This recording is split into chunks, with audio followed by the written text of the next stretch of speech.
Good morning students, welcome back. बेटे आज हम करेंगे next lecture chapter 3 class 12। Last time बेटा जो हमने किया था उससे आगे आज हम करेंगे कि इलेक्ट्रोलाइटिक सेल और इलेक्ट्रोलाइसिस क्या है। वैसे तो इसके बारे में पहले मैं आपको बता चुका हूं कि जो इलेक्ट्रोलाइटिक सेल है बेटे ये एक ऐसा डिवाइस होता है जो कन्वर्ट करता है इलेक्ट्रिकल एनर्जी को किसमें, केमिकल एनर्जी में। तो उसे हम क्या नाम देते हैं, इलेक्ट्रोलाइटिक सेल का नाम देते हैं। और इसमें जो बेटे एक्सटर्नल सोर्स ऑफ इलेक्ट्रिसिटी है वो हमें रिक्वायर्ड होता है फ्रॉम द आउटसाइड। इसके लिए हम एक बैटरी का इस्तेमाल करते हैं। तो इससे क्या है, इसके अंदर जो हमारे पास जो प्रोसेस है वो टेक प्लेस करेगा बेटा। दूसरा जो इलेक्ट्रोलाइसिस है will occur in case of electrolytic cell. जो इलेक्ट्रोलाइटिक सेल है इसमें जो इलेक्ट्रोलाइसिस प्रोसेस है वो टेक प्लेस करता है। तो बात आ जाती है कि इलेक्ट्रोलाइसिस क्या होती है। देखिए जब बेटा हम इलेक्ट्रोलाइटिक सेल लेते हैं तो उसके अंदर एक इलेक्ट्रोलाइट डाला जाता है और जब हम इलेक्ट्रिक करंट पास करेंगे तो वो जो इलेक्ट्रोलाइट है वो डीकंपोज हो जाता है किसमें, आयंस में।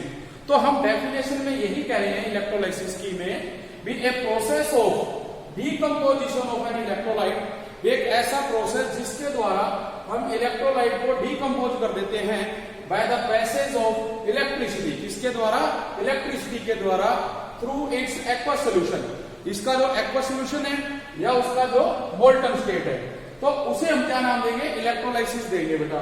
तो जो अपरेटस इसके लिए यूज किया जाएगा वो कौन है, इलेक्ट्रोलाइटिक सेल है। मतलब ये हुआ कि हम ये कह सकते हैं कि आपके पास ये बेटा एक बीकर होता है और इस बीकर में इलेक्ट्रोलाइट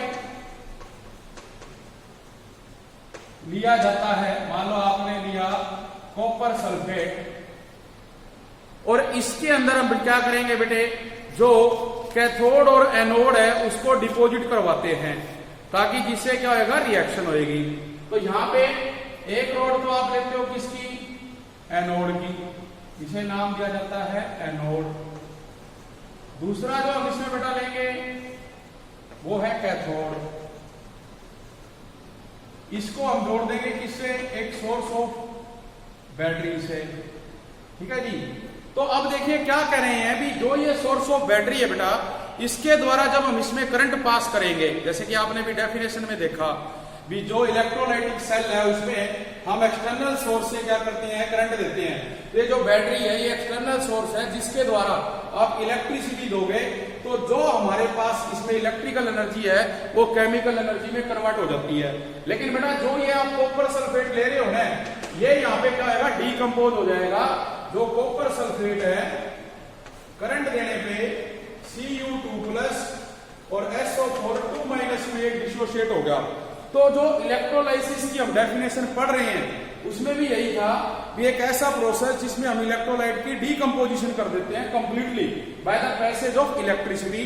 तो वो बेटा आपका जो है एक्वस सॉल्यूशन या मोल्टन स्टेट में होता है। तो इसके लिए किसका इस्तेमाल किया गया, इलेक्ट्रोलाइटिक सेल का इस्तेमाल किया गया। तो यहां पर क्या होगा, जो कटायन है वो जाएंगे कैथोड पे, जो अनायन है वो जाएंगे एनोड पे। जो अनायन है वो अपने आप को न्यूट्रल करेंगे इलेक्ट्रॉन लॉस करके, जो कटायन है वो इलेक्ट्रॉन गेन करेंगे। तो बेटा इसलिए देखो जो यहाँ पे अनायन जाएंगे एनोड पे वो इलेक्ट्रॉन लॉस करेंगे, तो वो जो इलेक्ट्रॉन है यहां से इस कैथोड पे आ जाएंगे। जबकि जो ये हमारे पास सोल्यूशन है इसमें जो कटायन है वो इस रोड पे जाएंगे ताकि उस इलेक्ट्रॉन को वो गेन कर सके। तो आप कह सकते हैं, जैसे अगर हम यहां पे बात करें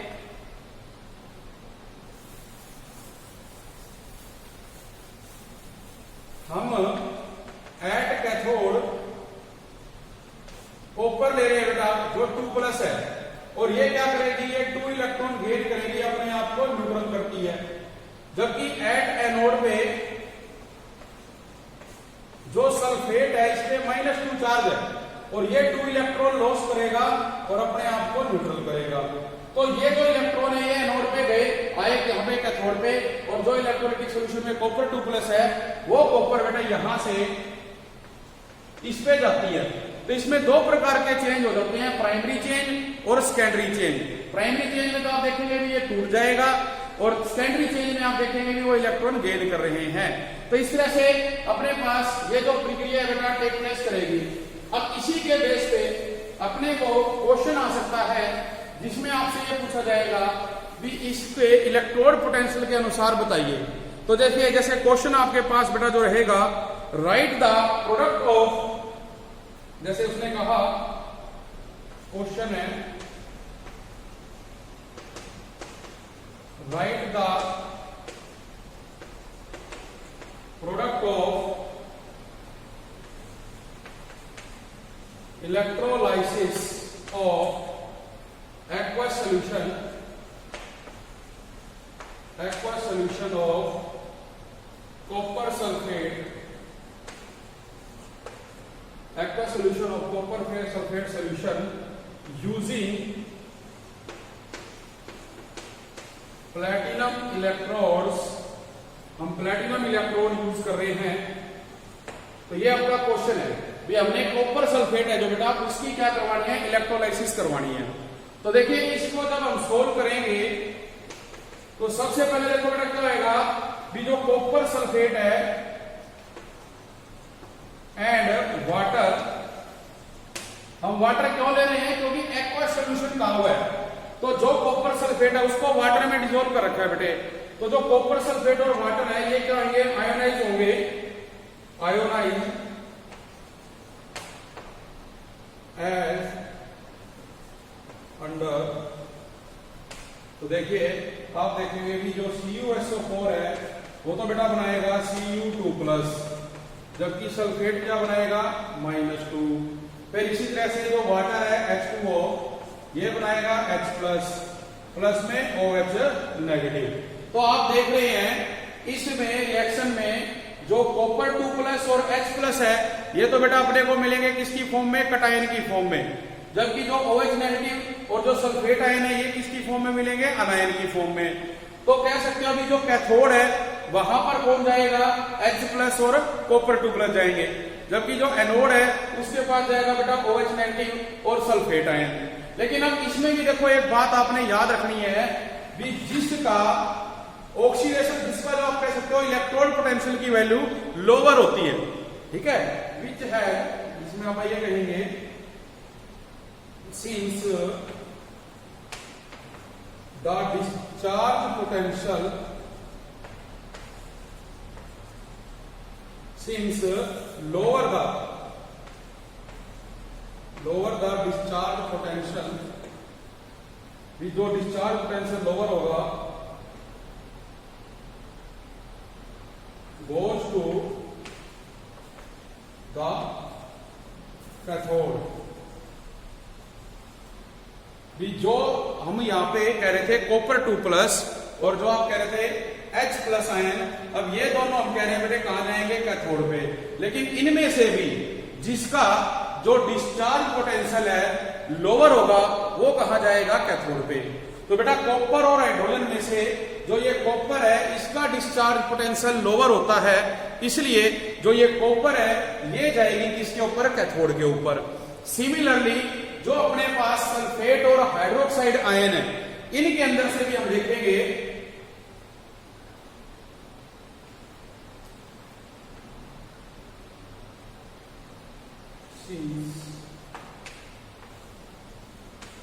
लोअर द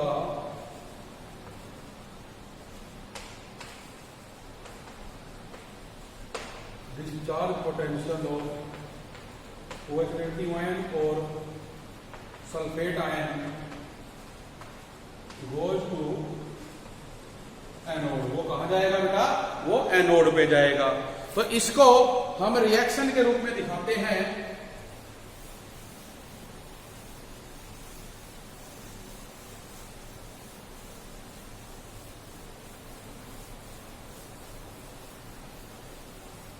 आप बेटा कह सकते हैं देखिए एट जो अपने पास कैथोड है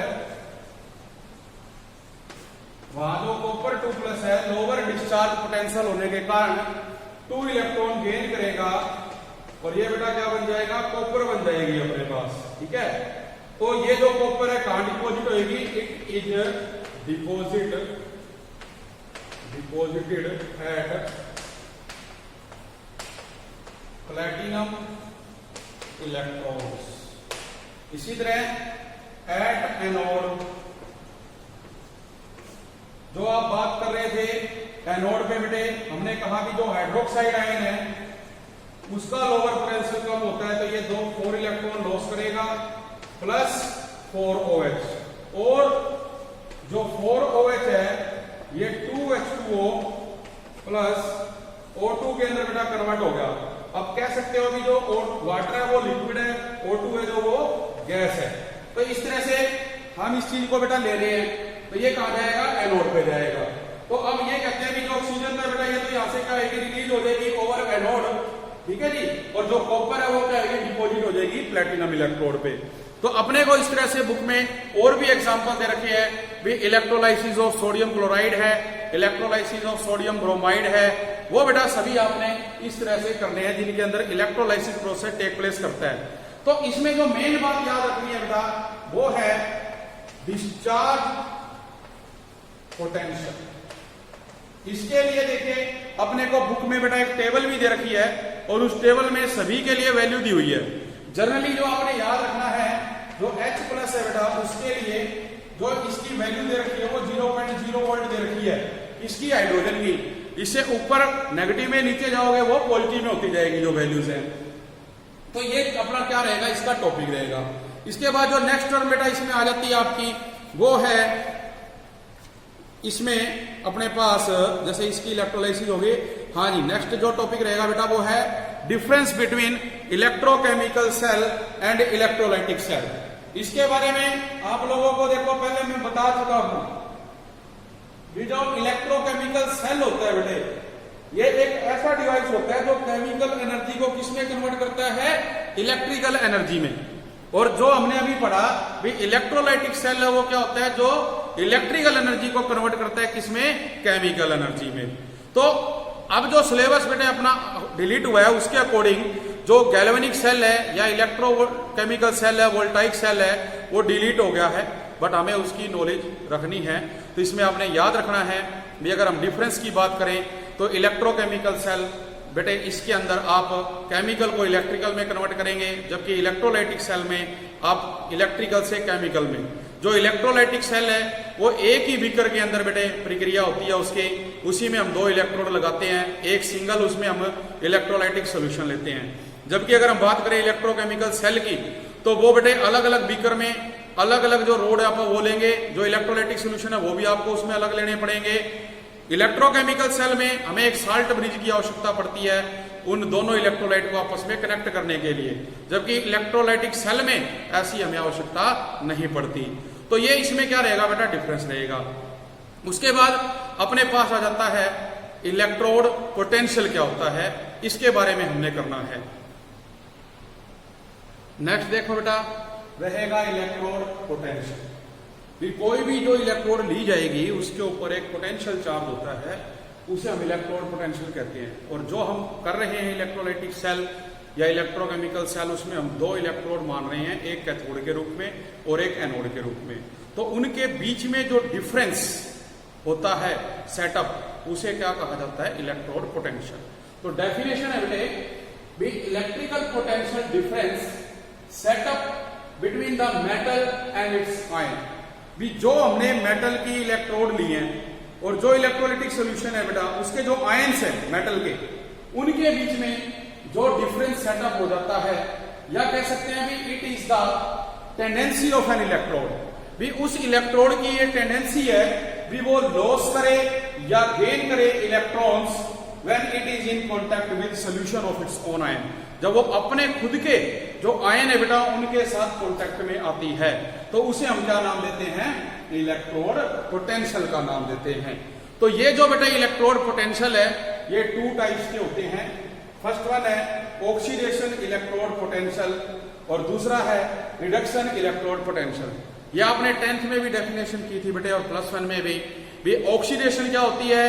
हम अगर ऑक्सीडेशन को करें 10th के अकॉर्डिंग तो कहते हैं जी addition of oxygen, removal of hydrogen.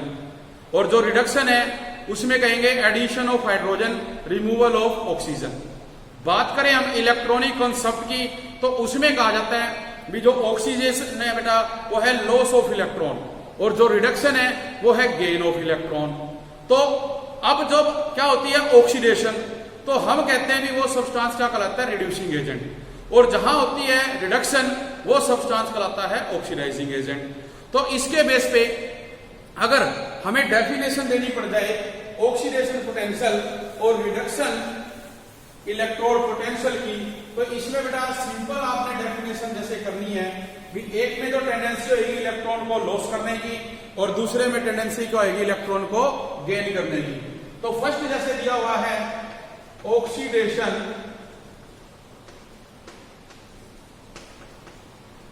Electrode potential, और इस ऑक्सीडेशन इलेक्ट्रोड पोटेंशियल में क्या कहा जाता है, विद द टेंडेंसी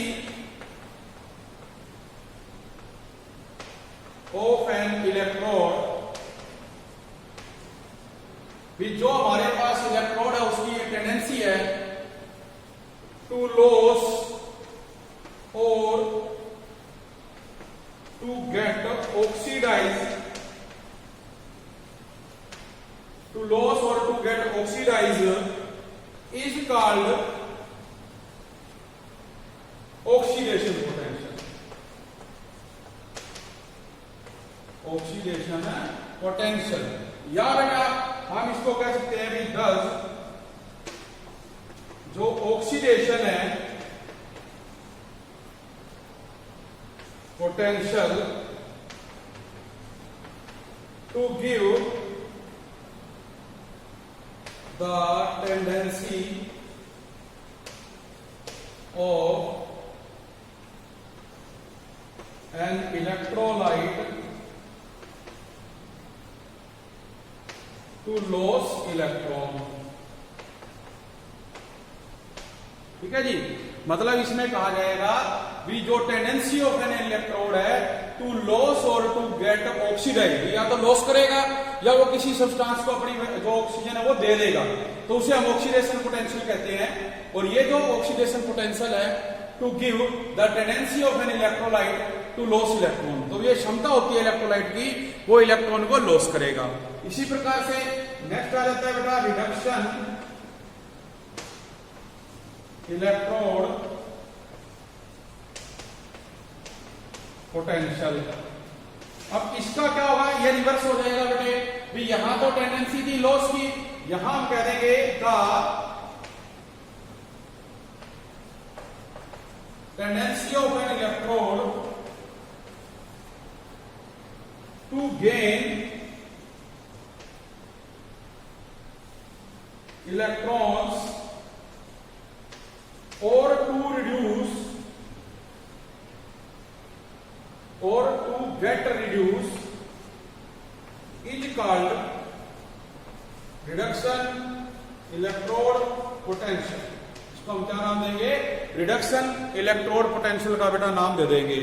और it measure the tendency of an electrode to gain electron, it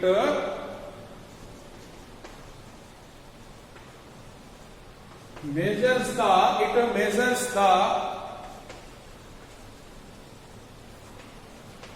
tendency of an electrode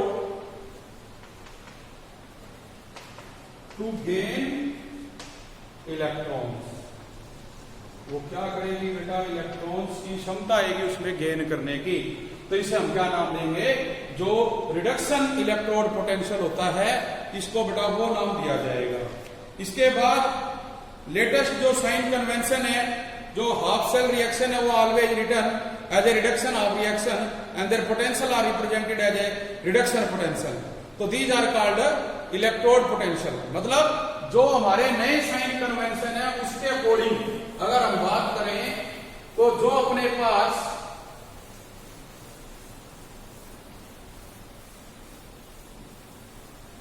जो लेटेस्ट साइन कन्वेंशन है बेटा, अकॉर्डिंग टू लेटेस्ट कन्वेंशन, जो हाफ सेल रिएक्शन होती है, मतलब कोई भी रिएक्शन है, जैसे आपने ये देखा भी जो कॉपर सल्फेट है वो बेटे कॉपर 2+ और सल्फेट बन गया, आप कहते हो कि कॉपर 2+ ले रहा है, ये कॉपर बन गया, मतलब यहां क्या हो रही है, रिडक्शन हाफ सेल। और जो बेटे सल्फेट है ये लॉस कर रहा है, तो ये क्या हो गया, ऑक्सीडेशन हाफ सेल। और हम इनको ऐड कर दें, ये क्या बनेगी, ओवरऑल रिएक्शन। इसको नाम दिया जाएगा किसका, ओवरऑल रिएक्शन का बेटा। इसके बाद आ जाता है स्टैंडर्ड इलेक्ट्रोड पोटेंशियल क्या होता है। हम बात करेंगे standard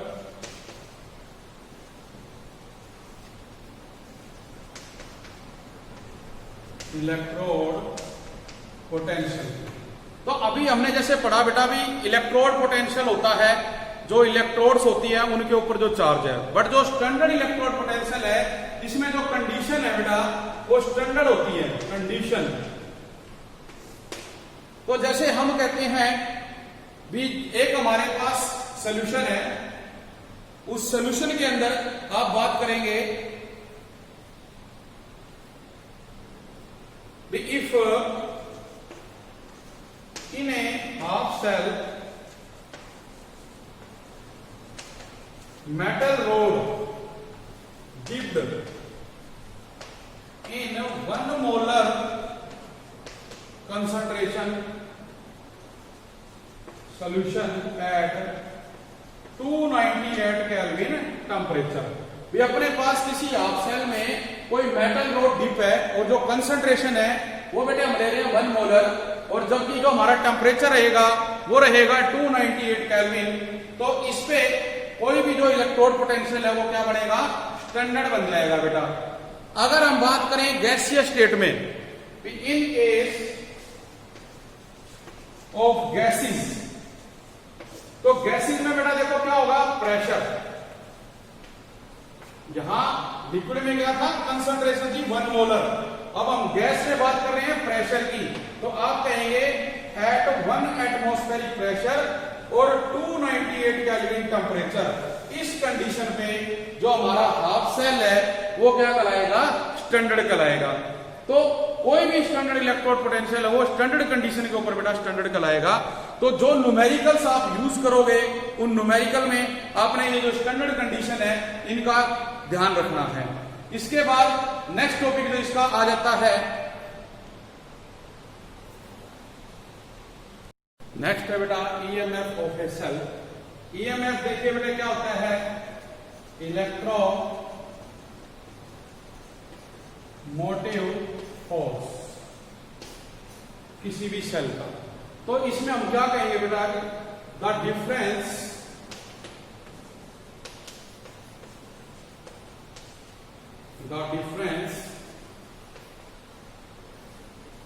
between the electrode, the difference between the electrode potential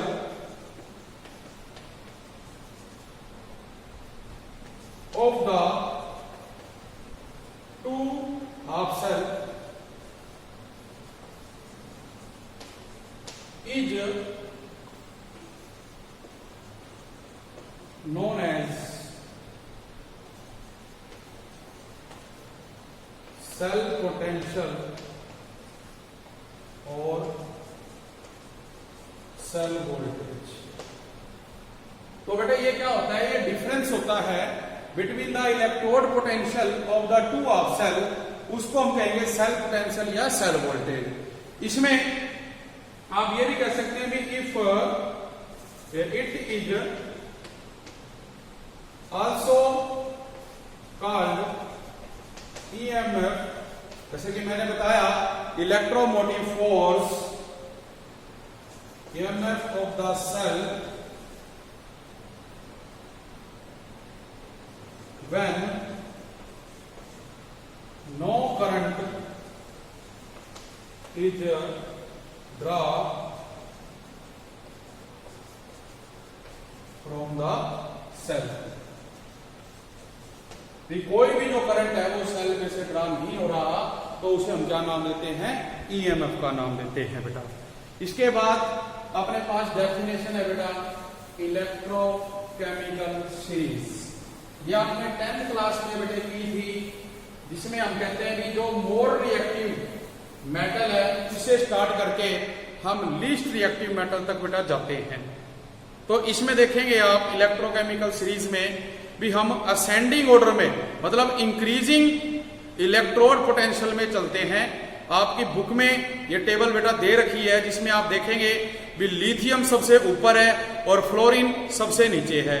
अब जो फ्लोरीन है बेटा उसका जो इलेक्ट्रोड पोटेंशियल है वो पॉजिटिव है, और जो लिथियम है उसका क्या है, नेगेटिव है। तो आप जब टेबल में देखेंगे तो वहां आप लोगों को पता लगेगा बेटा। तो देखिए सबसे पहले अगर आप डेफिनेशन की बात करें इलेक्ट्रो केमिकल सीरीज, तो इसमें आप देखेंगे, तो देखो बेटा इसमें क्या है भी जो इलेक्ट्रोकेमिकल सीरीज है, जैसे मैं बता रहा हूं भी various electrodes have been arranged in the order of their increasing values of standard reduction potential, जो कि आपको जो बुक में टेबल है बेटा उसमें दी हुई है। तो इसके बेस पे हमारे पास इसकी कुछ एप्लीकेशन रहेंगी। फर्स्ट एप्लीकेशन जैसे है to compare the relative oxidising and reducing power. अभी जैसे मैंने बताया कि जब आप टॉप टू बॉटम आओगे बेटा, लिथियम सबसे ऊपर है और फ्लोरीन सबसे नीचे है, इसकी वैल्यू पॉजिटिव है, इसकी वैल्यू नेगेटिव है।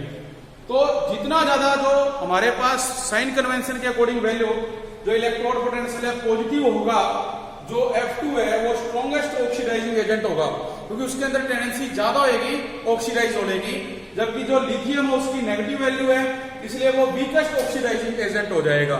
लेकिन अगर हम रिड्यूसिंग एजेंट की बात करें तो आप कंपेयर करने पे देखेंगे कि लिथियम माइनस में है, तो ये सबसे ज्यादा रिड्यूसिंग एजेंट है, स्ट्रॉन्गेस्ट रिड्यूसिंग एजेंट है, जबकि जो फ्लोरीन है वो वीकेस्ट रिड्यूसिंग एजेंट रहेगा। फिर बात करते हैं हम सेकंड जो बेटा इसमें आ जाती है इसकी एप्लीकेशन, वो है reactivity of metals.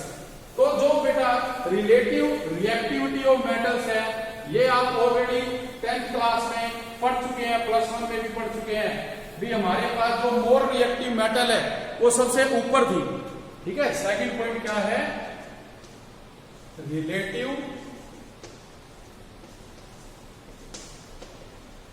Reactivity of metals. तो इसमें क्या कहा जाता है, greater the oxidation potential of metal more easily it can loss electron. क्या कहा जाएगा, ग्रेटर द